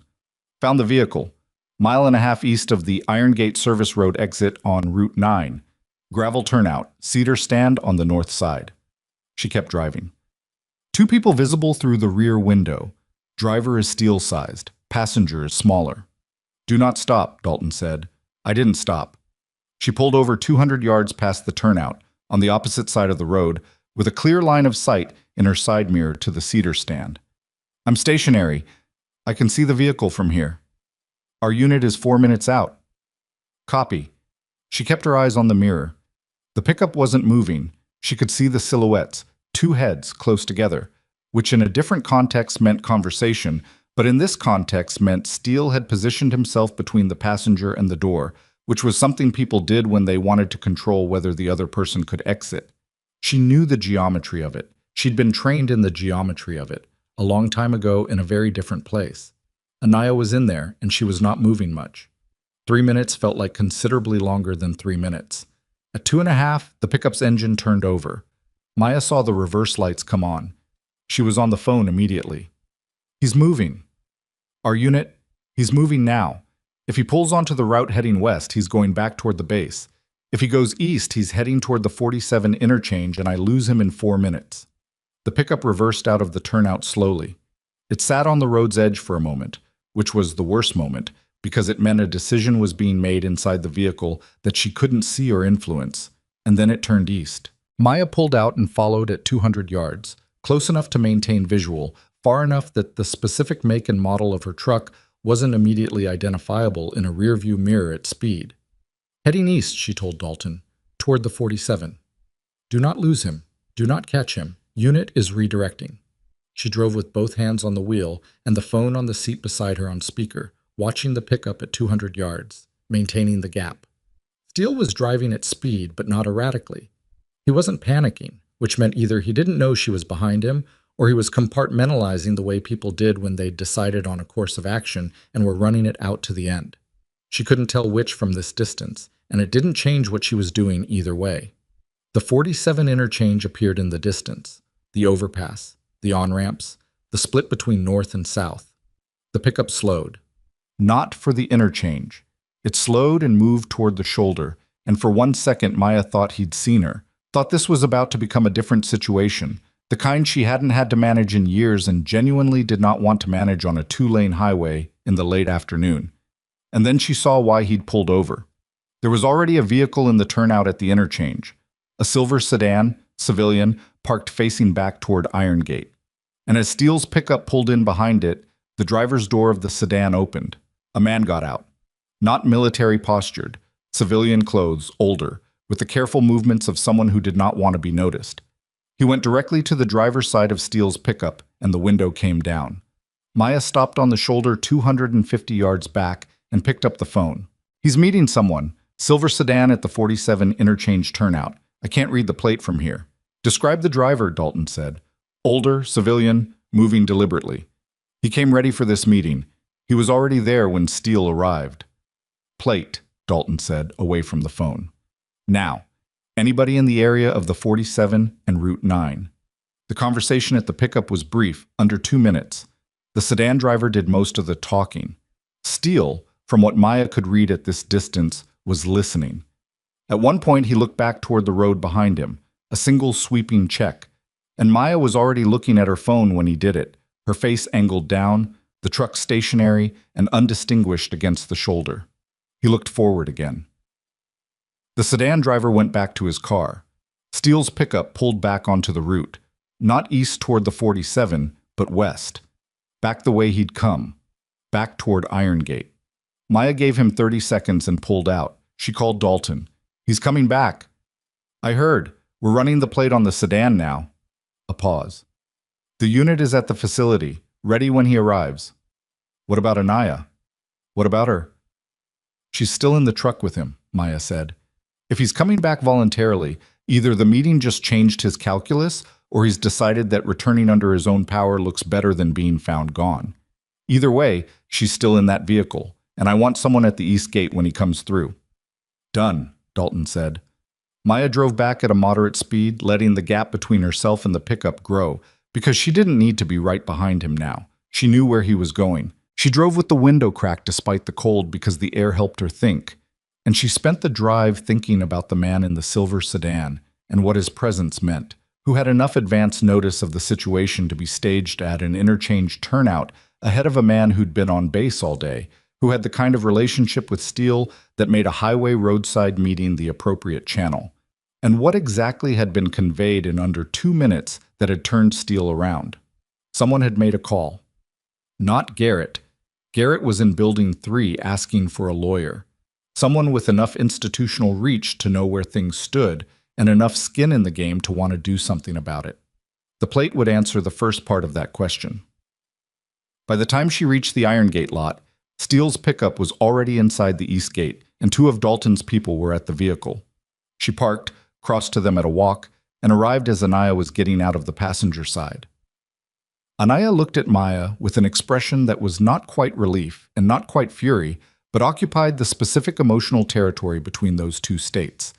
The look of someone who had just spent 50 minutes in a vehicle with a man who hadn't physically threatened her, but had made very clear that her choices going forward had significant consequences, and who was processing both the threat she'd just come through and the fact that it was apparently over. She looked at Maya's bruised face. I want to give a formal statement, she said. Her voice was steady. About everything. Good, Maya said. She took Anaya inside, not to Building 3 where Garrett was, but to Commander Harlan's conference room, which was now the nearest clean space. She sat across from Anaya and listened to what had happened. Steele had sent a message to Anaya's personal phone. Not a threat, technically, but a request phrased as a request that had the texture of a requirement, asking her to meet him outside the rec building because he needed to discuss her training evaluation. He'd said it would take 15 minutes. She'd gone because she hadn't been able to think of a reason not to go that wasn't rooted in fear, and in the moment she hadn't wanted to seem afraid. He had driven her off base without telling her where they were going. He had told her, during the drive, that he was aware she had spoken to the nurse from the evaluation office. He had not said directly that this was a problem, but he had spent 50 minutes talking around it in a way that left no question about what he meant. He said he was sure she understood that training evaluations were complex processes that required careful context. He said the recruits who had the most successful outcomes were the ones who understood their role and their purpose in the program. He said he hoped she wasn't going to do something that would reflect poorly on her standing before deployment. He had not raised his voice once. Maya wrote it down. Every word she could recall, every phrasing, because indirect intimidation was harder to prosecute than direct threats, and the specifics mattered. She looked up when she'd finished and found Anaya watching her. "He knew about the diner," Anaya said. "He knew you spoke to me. He may not have known exactly what you gave me. He mentioned it like he knew." Anaya looked at her hands. "He said it carefully, but he knew." Someone had told him, not Garrett, who by the time any of this was moving was already separating from Steele. Someone else who had either been watching the training facility's comings and goings carefully enough to note a civilian observer dining with a recruit. The same evening the incident report was filed, or someone who had been told. The plate, Maya thought. The sedan. Her phone buzzed. Dalton. "Get to Building 3. She told Anaya to stay in the conference room with Harlan, who had come back in at some point during the last 20 minutes, and was sitting at the head of the table with the expression of someone who had been a commander long enough to have seen institutional failures before and was doing the work of witnessing this one clearly, and went to Building 3. Garrett was in the interview room with his lawyer, a JAG-assigned counsel who had arrived from Fort Kessler proper, and was a narrow man in his early 40s with the particular expression of someone who had just been briefed on a situation considerably more complex than the one he'd prepared for. Dalton was across the table, Falk beside him, Steen in the corner with the documentation. Maya sat along the wall. Garrett looked at her when she came in. He looked at her face, the bruise, which had continued to develop through the afternoon and was now fully visible in a way that daylight had only suggested, and then looked at the table. His lawyer said, "My client has agreed to provide a voluntary statement regarding the events of the past 48 hours. He is prepared to confirm the sequence of events during the demonstration session, the instructions he received regarding the facility's camera and recording systems, and the communications that took place between himself and Captain Steele following the incident." "All of it on record," Falk said. "All of it." What came out over the next 40 minutes was detailed and specific in the way that accounts were detailed, and specific when someone had been carrying them long enough that the act of putting them down was almost a relief. Garrett described the moment the contact happened. He'd been recording on his phone because he'd had a feeling, he said, that the session was going to go somewhere Steele hadn't planned, and he wanted to protect himself. He described receiving a message from Steele within 20 minutes. "Delete it and don't say anything." He described deleting it. He described the administrative filing he'd done on the 2 prior incident reports. Steele had given him specific categorization instructions, framing them as a practical measure to keep the injury review numbers clean for the division's visit. He described 7 other incidents, not all of them physical. Some of them were financial, program budget figures that had been reported differently in internal documents than in division-facing reports. Some of them were personnel, recruits who had been given negative performance marks after filing complaints. The marks coded in ways that wouldn't survive a formal pattern analysis, but were individually defensible. The documentation Garrett provided wasn't in the storage unit. It was in a personal email account he'd set up specifically to hold it, because he had understood, at some point in the past year, that he was in a situation where his own protection required proof that he'd been following orders rather than originating them. Maya listened and wrote. She listened to a man dismantling 3 years of his commanding officer's constructed authority with the systematic precision of someone who had been waiting for a safe moment to do exactly that. And she noted that Garrett was not sympathetic. He had known and had participated, and his cooperation now was not altruism, but self-preservation. And she also noted that self-preservation was one of the most reliable human motivations there was, and the documents it produced were often very good. At the 40-minute mark, Falk's phone buzzed on the table. She glanced at it, showed it to Dalton, and said, "Plate came back." The name on the sedan registration was not a name Maya recognized, but staying in the corner made a sound, small, contained, the sound of someone connecting something they'd suspected to something they could now confirm. And he said, "He's on the division advisory board, the readiness division." He looked at Falk. "He's the person who assigns evaluation assignments." The room was quiet. Maya looked at Dalton. "He assigned you to Irongate," Dalton said, not to Falk, to Maya, working it out as he said it. "And Steele knew you were coming." "He had a week's notice from the advance briefing," Maya said. "He had a week's notice and a contact on the advisory board who could tell him who you were," Dalton said. "He built that dossier before you walked in the door." "And the advisory board contact," Falk said, "was at the 47 interchange turnout this afternoon, which means he knew we were moving on Steele before we knew he was in the loop. Someone had made a call this afternoon, not from Building 3, from somewhere with access to what was happening in Commander Harlan's conference room, or the JAG office, or the communication between Solis at the division and the incoming team. Someone with enough visibility to know that the situation had progressed to a point where Steele needed to be told to come back voluntarily, because the alternative, being detained off base in a vehicle with a recruit he'd effectively taken without her consent, would be the detail that made everything else impossible to defend. The sedan driver hadn't shown up to help Steele. He'd shown up to manage the exposure. "You need to bring him in," Maya said, "not as a witness, as a subject." "We know," Falk said. "He has access to evaluation assignments across the division. If he's been running interference for Steele for the past 3 years, this isn't the only facility where this is happening." "We know," Falk said again, with the specific quiet of someone for whom this was not new information but was now documented information, which was a different thing entirely. Dalton stood. He looked at Maya the way he had looked at her once before, years ago, in a completely different kind of room. The look that meant he was recalibrating his understanding of a situation around new information, and the new information was larger than what he'd come in expecting. "I need you to write up everything you saw at the interchange. The timing, the positioning, everything about the sedan driver you could observe from 250 yards. "I already started," she said. "Of course you did." He picked up his folder. "There's going to be a formal proceeding. The physical incident, the documentation suppression, Garrett's statement, the advisory board contact. It's too much for a facility-level review. This goes up." "How far up?" "Far enough that this building isn't the relevant location anymore." She nodded. She'd known since the photograph of the exterior camera frame that it was going to go further than Irongate. She'd known since Reeves said coordinated attempt to manage the evidence. She'd built the documentation for it to go further, which was the only reason it could. The interview room door opened. One of Dalton's agents leaned in. "Captain Steele is requesting to make a statement." Everyone in the room went still. "Voluntarily?" Falk said. "He says he has information about the advisory board contact. He says he wants to offer it in exchange for a conversation about his cooperation." Steele, Maya understood, had done the same math Garrett had done, just 2 hours later and with considerably less room to work with. The sedan driver's appearance at the interchange hadn't been help. It had been a message: you're on your own, manage it.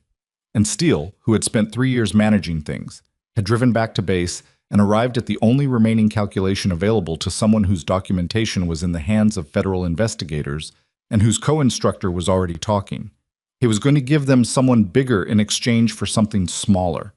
Maya thought about the note at the bottom of her dossier file, the one Falk had read aloud in Commander Harlan's conference room. "She won't back down." He'd written it as an observation, maybe as a warning to himself. As it turned out, he was right. "Let him talk," she said to Dalton. Dalton looked at her for a moment. Then he looked at Falk, who was already standing. "Let's hear it." Maya stood also, because she wasn't staying in this room while that conversation happened, and no one who understood what she'd built today was going to tell her to.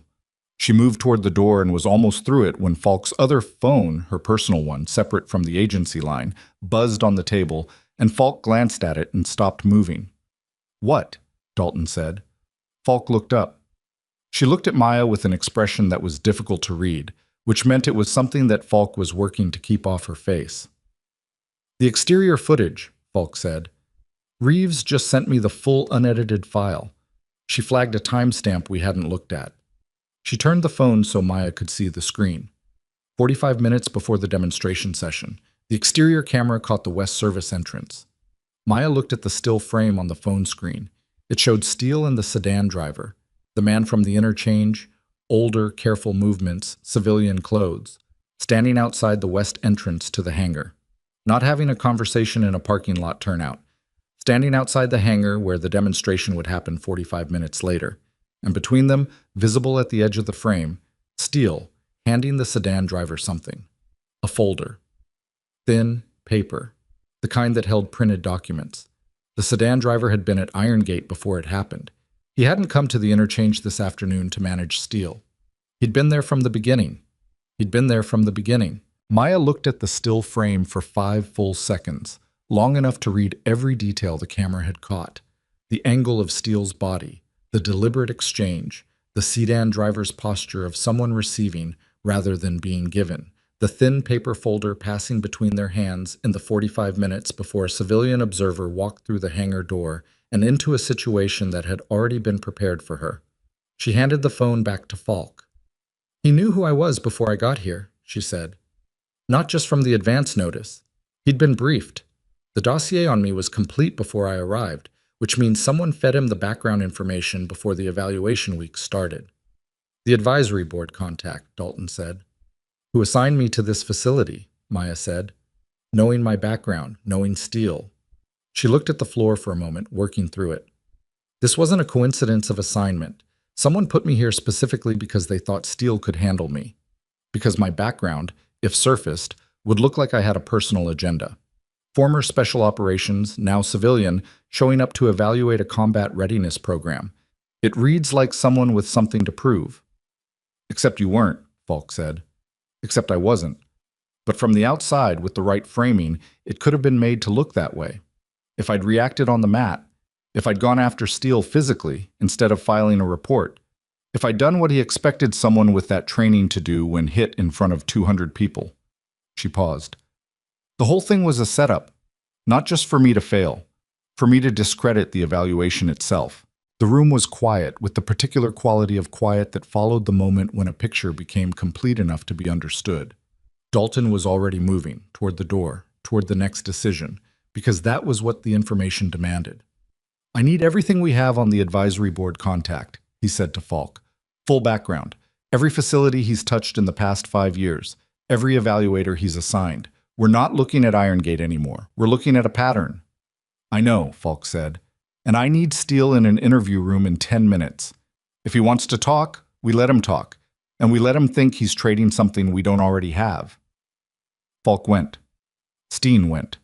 The room emptied with the efficiency of people who had converted understanding into action and were no longer waiting for anything to clarify. Dalton looked at Maya last. "You should know," he said, and his voice was the voice she remembered from years ago. Direct, without decoration. "That what you did in the past 48 hours is the reason any of this is possible. The documentation, the report, the timing." "I know," she said. "I'm not complimenting you. I'm telling you that the proceeding is going to require you to testify, multiple times, in multiple venues. It's going to take months, and it's going to be uncomfortable." "I know that too."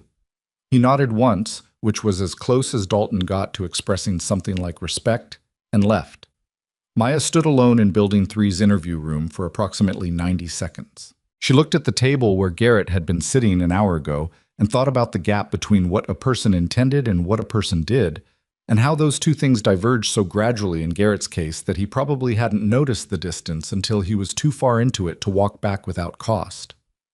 She thought about Anaya in the conference room across the facility, giving her formal statement with the calm of someone who had made a decision and was standing behind it regardless of what it cost. She thought about the recruit with the shoulder injury, Hernandez, who had been carrying a strain for 3 weeks in silence because the environment Steele had built made silence feel safer than honesty. That was the thing that had mattered from the beginning, before the footage and the dossiers and the advisory board contact and all the machinery that the past 2 days had set in motion. One recruit, in the back row of a training floor absorbing damage he'd been trained not to report. That was the center of it. Everything else was structure built around that one human fact. She picked up her bag and went back to work. The next 4 hours were the particular kind of grinding institutional work that the dramatic moments in any investigation existed inside of. The detailed statement she gave to Steele, line by line, with timestamps attached to everything. The formal review of her evaluation documentation by 2 division representatives who arrived at 6 p.m. from the regional office with a thoroughness that suggested they'd been briefed on the scope of the situation before leaving. The medical assessment that Falk required her to submit to, conducted by the base physician in the medical unit, which produced a clinical description of the bruising and soft tissue damage that would accompany every proceeding going forward as exhibit documentation. The base physician, a quiet, compact woman named Dr. Mara Solis, no relation to the division's lieutenant commander, looked at Maya's face with professional attention and said, without inflection, "This is a significant impact for a controlled demonstration exercise." "Yes," Maya said. "The bruising pattern is consistent with a closed forearm strike, not an open hand block." "Yes," Maya said again. Dr. Mara Solis wrote it down exactly that way. She was the kind of person who wrote down what was there rather than what was easier to write, and Maya respected that without saying so. At 8:15 p.m., Steele's interview concluded. She wasn't in the room for it, but Dalton found her afterward in the corridor outside Harlan's conference room and gave her the summary. Steele had confirmed the advisory board contact's name and the nature of their arrangement, a 4-year relationship in which the contact provided advance intelligence on evaluation assignments and evaluator backgrounds in exchange for program performance reports that the advisory board contact used to support a favorable funding argument for high-intensity training facilities like Iron Gate. It was not technically corruption, as most people imagined it, which was why it had operated for 4 years without external detection. It was a reciprocal information exchange that kept both parties positioned within a system they were both supposed to be operating neutrally within. He gave him up completely, Dalton said. Because the footage from before the session makes the advisory board contact a co-conspirator in the incident, Maya said. Correct.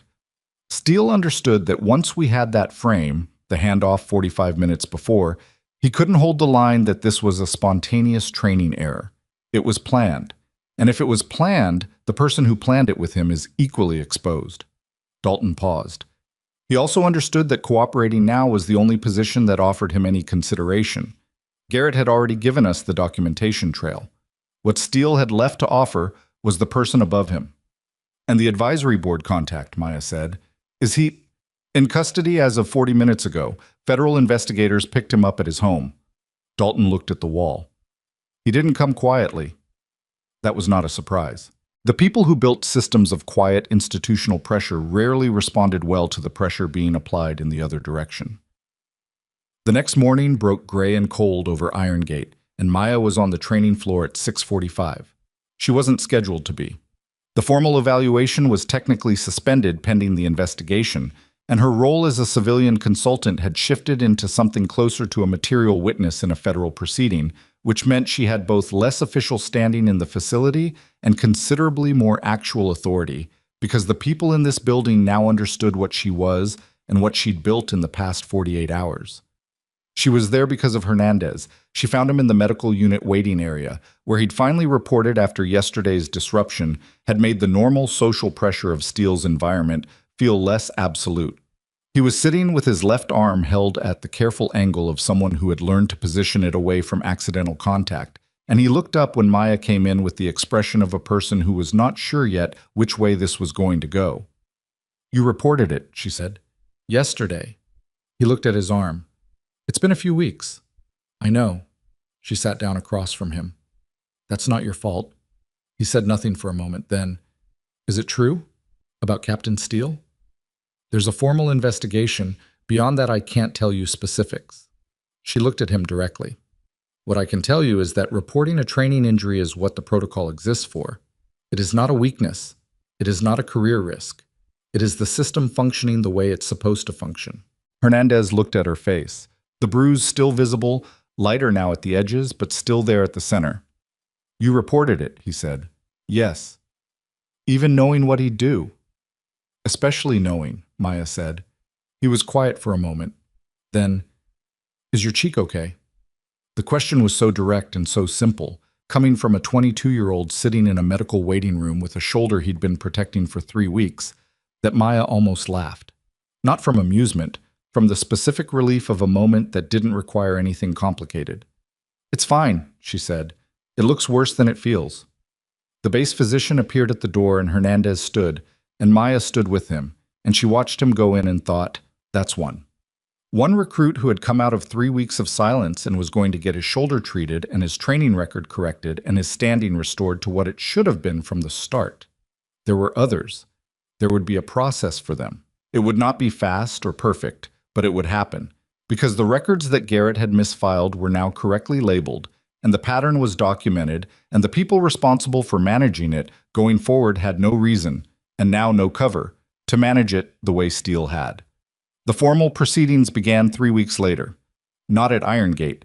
Iron Gate was a facility undergoing restructuring, its command temporarily assigned to a senior officer brought in from outside the Fort Kessler system, specifically to ensure the incoming evaluation results weren't filtered through the same channels that had produced the problem. Commander Harlan remained in her role. The investigation found no evidence that she had known about the advisory board contact or the misfiled reports. And the finding was that her oversight had been undermined deliberately by people below her who had understood how to use her trust against her. That finding was not comfortable for Harlan. Maya knew, because she'd seen Harlan's face in the conference room when it was confirmed. But it was accurate, and Harlan, whatever her flaws, was someone who could receive an accurate finding and stay upright. The proceedings happened in 3 stages at 2 different federal venues over 11 weeks. The advisory board contact, his name was Garrison Prewitt, and he had held his position for 9 years and used it for at least 4 of them in the way the investigation ultimately documented, was the first stage. The charges were specific and multiple: improper disclosure of personnel information, interference with regulatory oversight, misuse of public position for reciprocal benefit, and conspiracy to obstruct an ongoing federal evaluation process. Prewitt's attorney argued that the arrangement with Steele was informal, and its effects were incidental rather than designed. The exterior camera footage of the pre-session handoff and the phone records that established 18 months of regular contact between Prewitt and Steele before and after every significant facility event made that argument structurally impossible. Prewitt was removed from his advisory board position within the first 2 weeks, before the formal proceeding concluded. The removal was administrative rather than punitive, but it was public.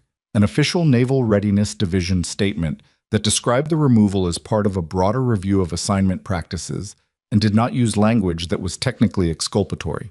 People who understood what the statement was not saying understood it clearly. The criminal proceeding concluded 6 weeks later with a guilty finding on 3 of the 4 charges. The 4th, the interference charge, was narrowed on technical grounds during the proceeding, but the narrowing didn't change the sentence structure. Prewitt received a formal federal record, significant personal financial penalties, and a permanent bar from advisory and regulatory positions across all federal programs. He was 61 years old and had built a career on the assumption that the system he was managing would never look at itself hard enough to find him inside it. He had been wrong. Steele's proceeding was the second stage, and it was more complicated in the way that proceedings involving active duty personnel in specialized programs always were, complicated by the length of his service record, by the 3 instructors who testified on his behalf about his program's genuine technical merits, by the argument his defense made that the escalation on the mat had been a professional error in judgment rather than a planned action. The footage from the exterior camera was in evidence. The 12-second sequence was played 4 times during the proceeding, from 2 different angles after the tech team completed their frame reconstruction, and each time it played, the room had the same quality of silence. The silence of people watching something that was difficult to account for as anything other than what it was. The guilty finding came on the physical misconduct charge, the administrative misconduct charge related to the injury report suppression, and the conspiracy charge related to his coordination with Prewitt. The sentence included immediate removal from command, forfeiture of rank and associated privileges, mandatory separation from service, and a formal military record that would be visible to any institution or employer that conducted a background review. He would not work in a training or supervisory role again. Garrett received a reduced finding, administrative misconduct, improper filing, failure to report, with a formal reprimand and a supervised reassignment. It was not lenient exactly, but it acknowledged what the evidence showed: a man who had made bad choices in the direction of a worse one and had eventually chosen to stop. The recruits whose records had been negatively affected by the misfiled reports had those records corrected through a supplemental review process that Steen's office ran with the kind of attention to detail that suggested he understood this was the part that mattered most practically to the people whose lives it affected. Hernandez's shoulder required arthroscopic repair. He was back on the training floor 11 weeks after surgery, cleared by Dr. Marasolis, and his training evaluation clock was reset to account for the recovery period without penalty to his standing. He would deploy on the original timeline, minus the 3 months of recovery, which the battalion record now showed as medical leave rather than performance deficit. Maya testified 4 times across the 11-week period. She drove to each venue from Harlow General, where she'd been back on rotation since the 3rd day after the Iron Gate sessions ended, and she gave her testimony with the same systematic precision she'd brought to the incident documentation, and each time she returned to the hospital, she changed into scrubs and picked up where she'd left off, because the hospital did not pause for anything she was doing elsewhere, and she would not have wanted it to. She was in the middle of a 12-hour trauma shift when the final finding was announced. She found out from a message from Dalton, 3 words, all charges confirmed, that came through during the 15-minute break she'd taken at hour 9, sitting in the break room with a cup of coffee that was not as good as the coffee at the Catch, and eating the half of a granola bar she'd been saving since the morning. She sat with the message for a moment. She thought about the break room couch where she'd slept 2 hours before the first drive to Iron Gate. She thought about the granola bar she'd eaten over the sink that morning while reviewing the briefing document.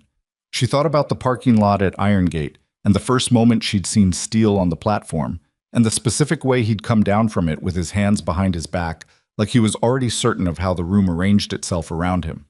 She thought about the mat. She thought about getting up from it. Not the moment. She'd been through that moment enough times in her head during the weeks of proceedings that it had flattened into something almost technical. She thought about the decision of it, the choice, in the space between the mat and standing, not to escalate, not to reach for what she could have reached for, to stand up straight and pick up the clipboard and walk to the door, because the point had never been to win the room in that moment. The point had never been Steele's reaction or the recruit's shock or the sound the elbow made. The point was what came after. What came after was 4 charges confirmed, 2 careers ended, 9 recruits with corrected records, a division-level review of assignment practices that Falk had told her was already identifying 2 other facilities with similar patterns, and a formal amendment to the Readiness Division's evaluation protocols that required all future civilian evaluators to have secure independent reporting channels that bypassed facility-level administration entirely.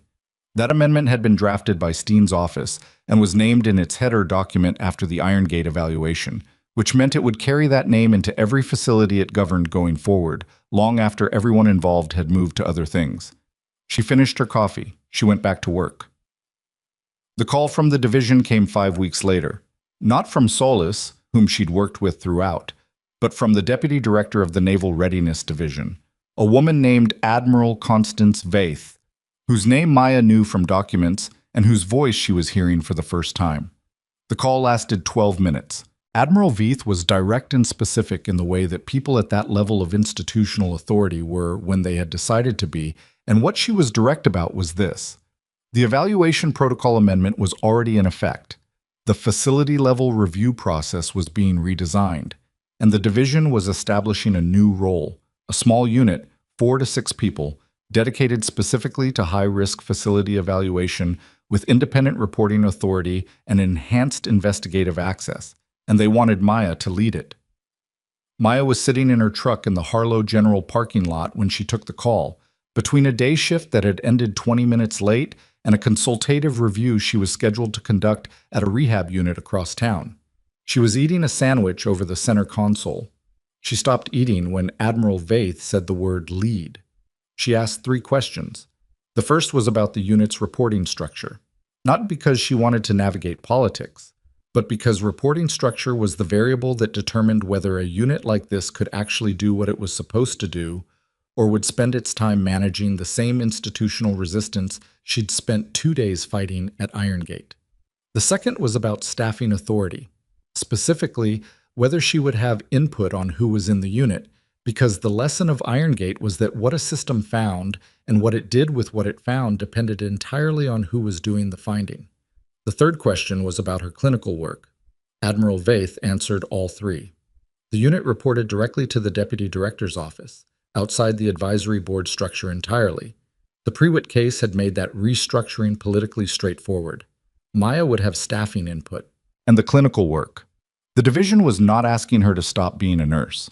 They were asking her to bring that perspective into a role that had been previously occupied by people without it, because the preceding 4 years had demonstrated that the absence of clinical perspective in facility evaluation was a structural vulnerability that produced exactly the kind of harm that the division was supposed to prevent. "I'll need to talk to my department head at Harlow," Maya said. "I'd expect nothing else," Admiral Vaith said, "and I'll need a week to think about it." "You have 2. She took 8 days. She spent those 8 days doing the work she always did: shifts at Harlow General, trauma intakes, post-op checks, the normal density of a hospital environment that demanded everything you had and returned the satisfaction of having given it. She thought about the offer and the gaps, not obsessively but consistently, the way she thought about problems she hadn't solved yet, with the part of her mind that ran in the background and produced answers when she wasn't forcing them. On the 8th day, she was in a patient room doing a wound assessment on a man in his 60s who'd been admitted 3 days earlier with a significant laceration from a workplace accident, and he asked her, the way patients sometimes asked when they were feeling well enough to be curious again, what had happened to her face, nodding at the last fading yellow edge of the bruise that was nearly invisible now but still there if you were looking at the right angle in the right light. "Work," she said. He looked at her. "Rough job." "It has its moments," she said, and pressed gently along the wound margin to check for subsurface inflammation. "You always do it?" he asked. "Same job?" She thought about the question more than he probably expected her to. "I'm changing roles," she said. He nodded like that was reasonable. "Better?" She looked at the wound. Clean, healing correctly, doing what healing was supposed to do when you treated it right and gave it the conditions it needed. "I think so," she said. Same work, different angle. She called Admiral Vaith the next morning. The transition took 6 weeks. She worked her last trauma shift at Harlow General on a Thursday night. Long 3 intakes in the final 4 hours. The last one a 23-year-old whose situation required everything she had for 90 minutes straight. And she changed out of her scrubs at 6 a.m. Friday and drove home and slept for 11 hours without moving. The unit was based out of a regional office 40 minutes from Harlow, which meant she could keep the apartment and the drive and the life she'd built in this city, which mattered to her more than she would have said aloud. She had 5 people, 4 of whom she'd interviewed herself, one of whom was a referral from Reeves that she trusted because Reeves's judgment had been correct about everything important. They were not uniformly experienced, not uniformly credentialed, not a team that would impress anyone by resume alone. They were people who could read rooms, who could document precisely, who understood the difference between what a system reported about itself and what the system was actually doing. Anaya Voss completed her training program and deployed on schedule with the battalion she'd been assigned to, her evaluation record reflecting exactly what she had earned and nothing that Steele's system had tried to impose on it. Maya heard this from Rourke, who had been retained as a senior instructor under the restructured Iron Gate program, and who sent a one-line message that said, "Voss finished at the top of the cohort. Thought you should know."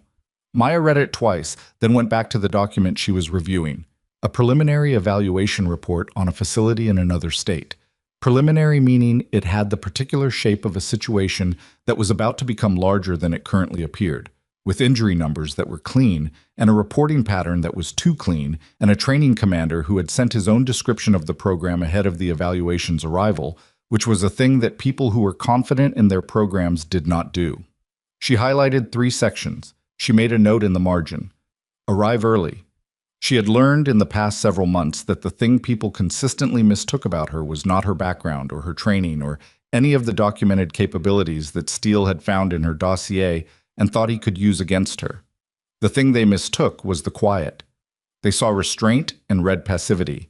They saw a nurse in scrubs and read someone without history. They saw her walk away from a mat where she'd been struck and read someone who didn't know what to do next. She had always known what to do next. She had just understood, from years of practice in situations that had required her to understand it, that the most effective response to a moment of deliberate cruelty was not another moment of cruelty. It was everything that came after. It was the document filed at 11:47 p.m., precise and inarguable. It was the drive down a service road toward a vehicle she wasn't supposed to approach, but also wasn't going to lose. It was 4 weeks of testimony delivered without drama and without revenge, because revenge was the emotion of people who needed something from the other person, and she needed nothing from Roland Steele except for him to stop. He had stopped. They had all stopped. And she was still here, in a different chair, at a different desk in a different city, doing work that started from the same place it had always started. One person who was being hurt by a system that had decided their hurt was an acceptable cost. She was not going to fix every system. She had no illusions about the scale of what one unit of 5 people could address against the size of the institutional landscape they were operating in. She was not going to rescue everyone, or arrive in time for every situation, or build documentation strong enough to overcome every version of the things she'd encountered at Iron Gate. But she was going to keep looking for the recruit in the back row with the shoulder he was protecting in silence. She was going to keep reading the numbers that were too clean. She was going to keep arriving early and staying late and writing down exactly what she saw in language that could not be argued with.